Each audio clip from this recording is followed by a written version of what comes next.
السلام عليكم ورحمة الله وبركاته. الحمد لله نحمده ونستعينه ونستغفره ونؤمن به ونتوكل عليه ونعوذ بالله من شرور أنفسنا ومن سيئات أعمالنا. من يهده الله فلا مضل له ومن يضلله فلا هادي له. ونشهد أن لا إله إلا الله وحده لا شريك له.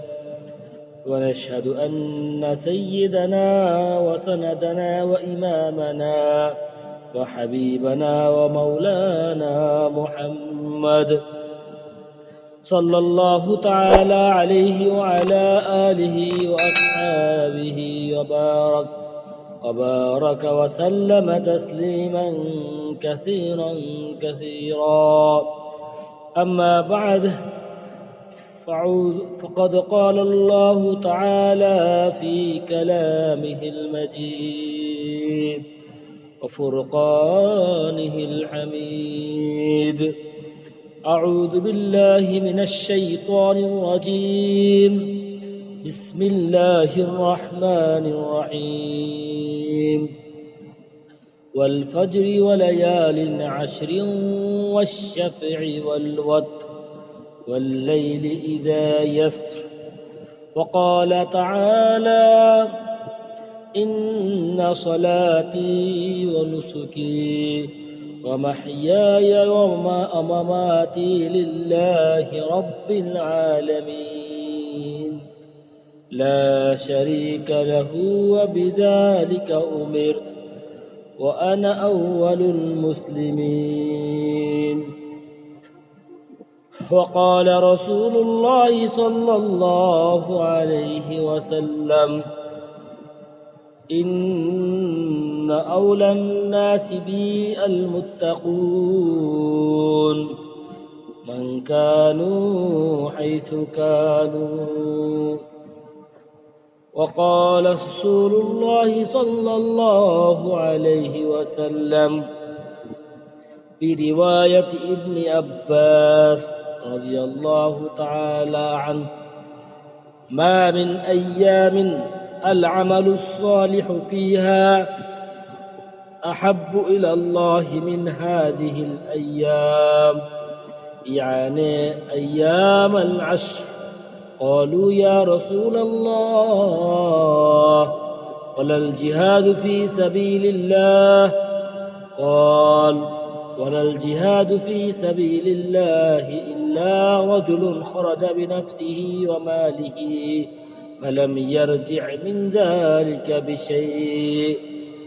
رواه البخاري والترمذي وأبو داود أو كما قال عليه الصلاة والسلام.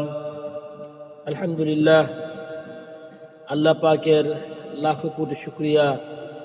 আল্লাহ রাব্বুল আলামিন আমাদেরকে হায়াতের মতো নিয়ামত দান করেছেন, সুস্থতার মতো দৌলত দান করে পবিত্র জিলহজ মাসের দ্বারো প্রান্তে উপনীত হওয়ার তৌফিক দান করেছেন। সম্মানিত দ্বীনী মুসলমান ভাই ও বোনেরা, যারা বাংলাদেশ এবং বাংলাদেশের বাইরে থেকে আমাদের আওয়াজ শুনছেন, আমরা সবাই জানি যে আজ বাংলাদেশে জিলকদ বা জুকাদা মাসের আর কয়েকটি দিন, হয়তো এক বা দুই দিন বাকি আছে, মধ্যপ্রাচ্যে হয়তো কিছু মুহূর্ত বাকি আছে। তো আমি অল্প সময়ে সংক্ষেপে মাহে জিলহিজ্জার ফজিলত এবং আমল নিয়ে কিছু আলোচনা করব ইনশাআল্লাহ। আল্লাহ জাল্লা শানুহু আম্মা নওয়ালুহু তিনি সময়ে সময়ে নিজ বান্দাদেরকে আল্লাহ তাআলার সাথে জোড়ার, আল্লাহ তাআলার সাথে সম্পর্ক করার একটা ব্যবস্থাপনা করে দেন। কখনো নামাজের মাধ্যমে, কখনো যাকাতের মাধ্যমে, কখনো হজ ও উমরার মাধ্যমে, কখনো রমজানের রোজার মাধ্যমে, কখনো আল্লাহর ঘরে ইতিকাফ করার মাধ্যমে, কখনো কুরবানি করার মাধ্যমে আল্লাহর রাস্তা আল্লাহর জন্য, কখনো মুহররমের আশুরার মাধ্যমে, কখনো সবে বরাতের মাধ্যমে, কখনো সবে কাদরের মাধ্যমে। রহমতে হক বাহানামি জয়াত, আল্লাহর রহমত শুধু বাহানা তালাশ করে, কোন বাহানায় কোন সময় আল্লাহ আমাদেরকে মাফ করতে পারেন। এই যে সকল আমল, এগুলোর প্রকাশ আল্লাহ তাআলা এই জন্যই করেছেন যে বান্দা দুনিয়াবি কাজ থেকে নিজেকে আলাদা করে আল্লাহ থেকে যেন গাফেল না হয়ে যায়, দুনিয়ার কাজের মধ্যে যেন না ডুবে, বরং আল্লাহর দিকেও সে তার ধ্যান রাখে। এই আল্লাহর সামনে যেন তার মাথাকে ঝুঁকায় দেয়, আল্লাহর সাথে তার সম্পর্ককে মজবুত করে। পবিত্র কোরআনে কারীমের মধ্যে যে 4টি মাসকে আশহুর হরম ঘোষণা দেওয়া হয়েছে, তার মধ্যে অন্যতম একটি মাসের নাম হচ্ছে যুলহিজ্জা, যার আজমত এবং যার মহিমান্বিত হালত অন্য অন্য মাসের তুলনায় অনেক বেশি। রাসূলুল্লাহ সাল্লাল্লাহু আলাইহি ওয়াসাল্লামের হাদিস, যেটা আল্লামা বাইহাকী রাহমাতুল্লাহ আলাইহি ফাযাইলুল আওকাত নামক কিতাবের 89 নম্বর পৃষ্ঠায় উল্লেখ করেছেন, قال رسول الله صلى الله عليه وسلم سيد الشهور شهر رمضان وأعظمها حرمة ذو الحجة। সমস্ত মাসের মধ্যে শ্রেষ্ঠ এবং সরদার হচ্ছে রমজান মাস, আর সমস্ত মাসের মধ্যে সম্মানের দিক দিয়ে সর্বসম্মানিত হচ্ছে জিলহজ মাস। জিলহজ মাসের পুরোটা মাসই হচ্ছে সম্মানিত মাস এবং অত্যন্ত গুরুত্বপূর্ণ। তবে এর প্রথম 10টি দিন, এর ফজিলত এবং আজমত সারা বছরের অন্য অন্য সময় থেকেও অনেক বেশি, অনেক গুরুত্বপূর্ণ। পবিত্র কোরআনে কারীমের মধ্যে আল্লাহ রাব্বুল আলামিন এই 10টি দিনের আজমত এবং আহমিয়তকে বর্ণনা করতে গিয়ে কোরআনে কারীমে কয়েকটা আয়াত নাযিল করেছেন। সূরাতুল ফজরের মধ্যে আল্লাহ রাব্বুল আলামিন বলেন, আউযু বিল্লাহি মিনাশ শাইতানির রাজীম, ওয়াল ফজরি ওয়া লায়ালিন আশরিন ওয়াশ শাফঈ ওয়াল ওয়াতর। কসম প্রভাতের সময়ের এবং কসম 10টি রাত্রের, কসম জোর এবং বেজরের। এর মধ্যে আল্লাহ তাআলা 3টি জিনিসের কসম খেয়েছেন। প্রথম কসম খেয়েছেন ফজরের সময়ের। কোন কোন মুফাসসিরিন কেরাম আয়াতের মধ্যে বিশেষ করে 10 জিলহজ্জার যে সময় সূরা সাদেকের সময়টা রয়েছে, ফজরের সময়টা রয়েছে, ওইটাকে উদ্দেশ্য নিয়েছেন। তাওজিহুল কোরআনের 3য় খণ্ডের 1922 নম্বর পৃষ্ঠার মধ্যে রয়েছে। যেহেতু আল্লাহ রাব্বুল আলামিন শপথ করেছেন 10টি রাতের, অধিকাংশ মুফাসসিরিন কেরাম এই 10 রাত দিয়ে যুলহিজ্জা মাসের 10টা রাত, প্রথম 10টি রাতকেই বুঝিয়েছেন। তৃতীয়ত জোর এবং বেজোর রাতের কসম খেয়েছেন। এক রাওয়ায়াত অনুযায়ী জোর দ্বারা উদ্দেশ্য হলো প্রথম 10 জিলহিজ্জা মাসের অর্থাৎ কোরবানির প্রথম দিন, আর বেজর দ্বারা উদ্দেশ্য হলো আরাফার দিন। নবী করিম সাল্লাল্লাহু আলাইহি ওয়াসাল্লামের ইরশাদ রয়েছে, ইন্নাল আশরাতুল আযহা ওয়াল বিত্র ইয়ামা আরাফা ওয়াশ শাফউ ইয়ামুন নাহর। যে 10 দিন দ্বারা উদ্দেশ্য এই জিলহজ মাসের যে 10ম তারিখ রয়েছে, এই 10ম তারিখটা। আর আল্লাহ বলছে ওয়াশ শাফউ ওয়াল ওয়তর, ওয়তর দ্বারা উদ্দেশ্য হচ্ছে নবম তারিখ অর্থাৎ আরাফা দিবস। আর জোর দ্বারা উদ্দেশ্য হচ্ছে ইয়ামুন নাহার অর্থাৎ ঈদের দিন। আব্দুল মনসুরের প্রথম 15 নম্বর খণ্ডে 399 পৃষ্ঠার মধ্যে বিষয়টা উল্লেখ রয়েছে। এক হাদিসের মধ্যে ইরশাদ রয়েছে, আশারুল আযহা হিয়া আফজালু আইয়ামিস সানা, অর্থাৎ জিলহজ মাসের প্রথম 10 দিন সমস্ত দিনের থেকে শ্রেষ্ঠ দিন। এজন্য এই 10 দিনের মধ্যে আহাদিসে মুবারাকা পবিত্র কোরআনে কারীমের আলোকে আমরা অনেক খোঁজাখুঁজি করে মোট 10টি আমল আমরা পাই। সম্মানিত শ্রোতা ভাই ও বোনেরা, আমরা এই 10টি আমলের প্রতি যদি মনোযোগী হই, আমাদেরকে অন্য বানোয়ার ভিত্তিহীন কোনো আমলের পিছিয়ে পড়তে হবে না। নাম্বার 1, নেক আমল করার কথা রয়েছে। হযরত আব্দুল্লাহ ইবনে আব্বাস রাদিয়াল্লাহু তাআলা আনহু থেকে রওয়ায়াত রয়েছে, রাসূলুল্লাহ সাল্লাল্লাহু আলাইহি ওয়াসাল্লাম ইরশাদ করেছেন, আল্লাহ তাআলার বারগাহে অন্য দিনের কোনো আমল 10 জিলহজ্জা, এই 10 দিনের আমলের চেয়ে বেশি পছন্দনীয় নয়। সাহাবায়ে কেরাম রাদিয়াল্লাহু আনহুম বললেন, ইয়া রাসূলুল্লাহ, জিহাদ ফি সাবিলিল্লাহ থেকেও কি এটা বেশি গুরুত্বপূর্ণ? প্রিয় নবী সাল্লাল্লাহু আলাইহি ওয়াসাল্লাম বলেন, হ্যাঁ, জিহাদ ফি সাবিলিল্লাহ থেকেও অনেক গুরুত্বপূর্ণ এবং মর্যাদাশীল এই 10টা দিন। যে ব্যক্তি জান এবং মাল নিয়ে আল্লাহর রাস্তায় বের হলো, অথবা তার কোনো জিনিস নিয়ে সে ফিরে আসলো না, সব কিছু আল্লাহর রাস্তায় কোরবান করে দিল, এই সব কিছু থেকেও এই প্রথম 10 দিন জিলহজ মাসের এটা অনেক বেশি গুরুত্বপূর্ণ। বাবুল উজহিয়া মাশকাতুল মাসাবির প্রথম খণ্ডের 27 নম্বর পৃষ্ঠার মধ্যে রয়েছে। হাদিস দ্বারা বোঝা গেল যে 10 দিনের মধ্যে যে কোনো নেক আমলি করা হোক না কেন, এর সওয়াব এবং প্রতিদান আল্লাহ তাআলার কাছে অনেক গুণে বেড়ে যায়। চাই সেটা নামাজ হোক, রোজা হোক, তাসবিহ হোক, ইস্তেগফার হোক, সাদকা খয়রাত হোক, মোট কথা যে কোনো নেক আমলে এই 10 দিনে করা হবে, এটার গুণাগুণ অনেক গুণ বেড়ে যাবে। যেমন রমজান মাসের আমলের গুণ অনেক বেড়ে যায়। এজন্য কোনো মুসলমান এই 10 দিন গাফিল থাকতে পারে না। 2 নম্বরে জিক্রুল্লাহর আধিক্য করা। ইরশাদ নবী সাল্লাল্লাহু আলাইহি সাল্লাম আল্লাহ তাআলার নিকট এই প্রথম 10 জিলহিজ্জাহ থেকে ফজিলত কোনো দিন নেই, এবং এই দিনের মধ্যে আমলের তুলনায় অন্য কোনো আমল বেশি পছন্দনীয় নয়। অতএব তোমরা এই দিনগুলোতে তাসবিহ, সুবহানাল্লাহ, তাহলিল, লা ইলাহা ইল্লাল্লাহ, তাকবীর, আল্লাহু আকবার, তাহমিদ, আলহামদুলিল্লাহ বেশি বেশি পাঠ করো। রাসূলুল্লাহ সাল্লাল্লাহু আলাইহি ওয়াসাল্লাম হাদিসের আরবিটা হচ্ছে এরকম, রাসূলুল্লাহ সাল্লাল্লাহু আলাইহি ওয়াসাল্লাম বলেন, মা মিন আইয়ামিন আযমু ইনদাল্লাহ ওয়াল আমালু ফীহিন্না আহাব্বু ইলাল্লাহি মিন হাযিহিল আইয়াম ফাআকসিরু ফীহা মিনাত তাহলিল ওয়াত তাকবীর ওয়াত তাহমিদ ইয়ানি ইয়াউমাল আশর। বোঝা গেল এই 10 দিনের মধ্যে যত বেশি আল্লাহ জিকির করা যায়, এই জিকির করাটা স্বতন্ত্র ইবাদত। 3 নম্বরে নফল রোজা রাখা। নবী করিম সাল্লাল্লাহু আলাইহি ওয়াসাল্লাম সাথে রয়েছে, কোনো দিন এমন নয় যে দিনের ইবাদত আল্লাহ তাআলার নিকটে এই 10টা জিলহজ মাসের থেকে বেশি পছন্দনীয় হবে। কেননা এই প্রথম জিলহজ মাসে 10 দিনের প্রত্যেক দিনের রোজা এক বছরের রোজার সওয়াব বরাবর হয়।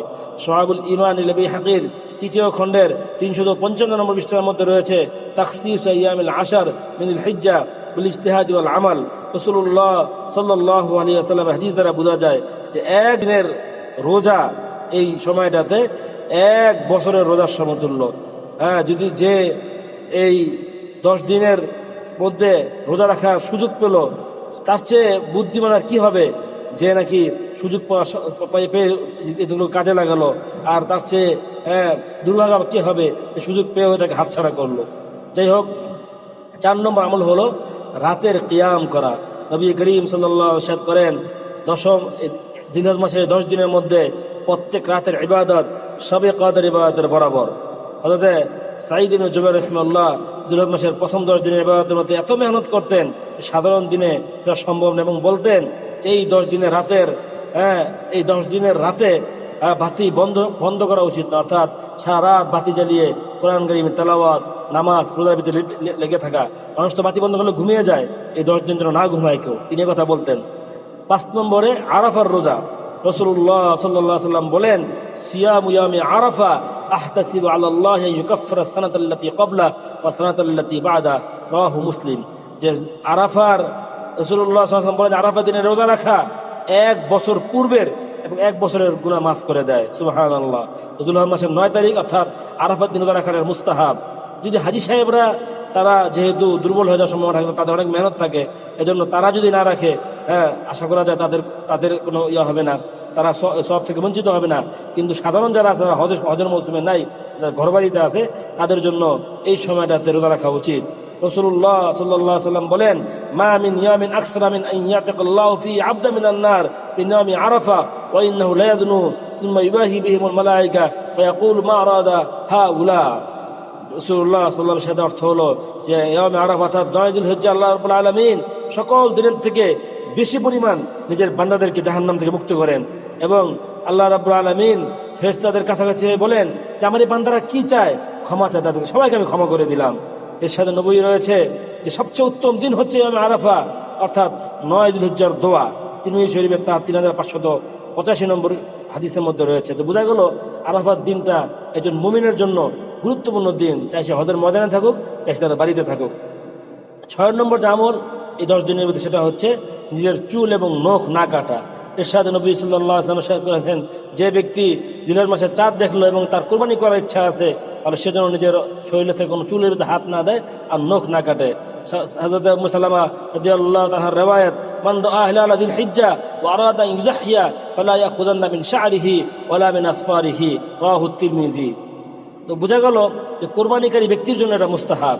তবে কোনো ব্যক্তি সে যদি নাকি কোরবানি নাও করে আর এই চুল ইত্যাদি না কাটে, তো আশা করা যায় আল্লাহ তাআলার কাছে যে সে যেহেতু সাদৃশ্যতা অবলম্বন করছে আল্লাহর সাথে, আল্লাহর রহমত থেকে সে কখনো মাহরুম হবে না, আল্লাহ তাকে দিয়েই দিবেন ইনশাআল্লাহ। 7 নম্বরে যে এই 10 দিনের বড় ইবাদত হচ্ছে তাকবীরাত তাশরিক। আল্লাহু আকবার, আল্লাহু আকবার, লা ইলাহা ইল্লাল্লাহু, আল্লাহু আকবার, আল্লাহু আকবার, ওয়ালিল্লাহিল হামদ।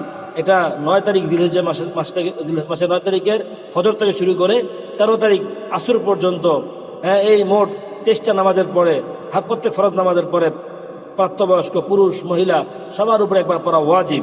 এর বাইরে যদি কেউ পড়ে চলতে ফিরতে, এটা অবশ্যই ফজিলতের কারণ, গুনাহ তো হবে না, কারণ এটা তাকবীরটা অর্থে অনেক সুন্দর অর্থ, আল্লাহর বরত্ব বয়ান করা। তবে নামাজের পরে হালকা আওয়াজে একবার পড়া, এটা হচ্ছে ওয়াজিব। 8 নম্বর আমল হলো ঈদুল আজহার রাত্রি যাপন করা, অর্থাৎ যেদিন ঈদ হবে তার আগের রাত্রে ইবাদত বন্দেগীতে কাটানো।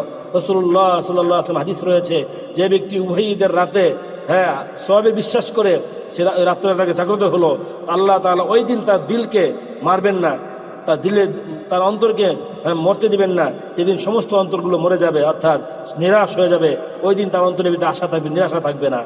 9 নম্বরে ঈদুল আজহার নামাজ পুরুষদের জন্য ঈদের দিন ঈদগাহে গিয়ে ঈদের নামাজ পড়া, এটা একটা ইবাদত। মহিলাদের জন্য ঈদের নামাজ নেই, তারা ঘরের মধ্যে নফল নামাজ ইত্যাদি পড়তে পারে এবং বিভিন্ন ধরনের জিকির আজকার কোরআন তেলাওয়াত করতে পারে।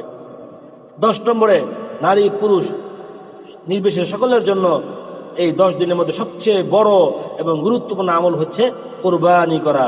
তবে কোরবানির জন্য যে শর্ত রয়েছে, সেই শর্তগুলো যদি কারোর মধ্যে পাওয়া যায়, অর্থাৎ সাহাবে নিসাব হতে হবে এবং তাকে মুকিম হতে হবে, তাহলে ওই ব্যক্তির উপরে যার উপরে কোরবানি ওয়াজিব সে কোরবানি করবে।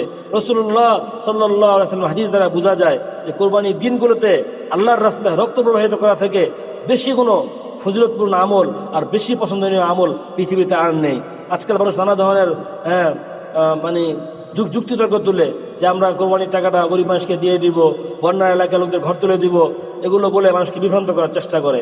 কারণ মানুষের উপকার করা নিঃসন্দেহে ভালো কাজ, কিন্তু তাই বলে নিজের গুরুত্বপূর্ণ ওয়াজিব ইবাদতকে ছেড়ে দিয়ে আমরা মানুষের সাহায্য সহযোগিতা করব, এটা তো এমনই হলো যেমন নাকি নিজের লুঙ্গি খুলে পাগড়ি বাঁধার মতো।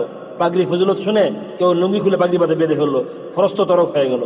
আল্লাহ তাআলা যেটা দায়িত্ব দিয়েছে ওই দায়িত্বকে আমাদের পরিপূর্ণ করতে হবে। দায়িত্ব পালন করার পরে আমরা যতটুকু পারি অবশ্যই আমাদের আশেপাশে গরিব, অসহায়, বিধবা, মিসকিন এদের প্রতি খেয়াল রাখবো ইনশাআল্লাহ। আল্লাহ তাআলা এই মাসের পরিপূর্ণ রহমত, বরকত, খায়ের আমাদেরকে নসিব করবেন, আল্লাহ কবুল করেন, আমিন। ওয়া আখিরু দাওয়ানা আলহামদুলিল্লাহি রাব্বিল আলামিন। আসসালামু আলাইকুম ওয়া রাহমাতুল্লাহি ওয়া বারাকাতুহু।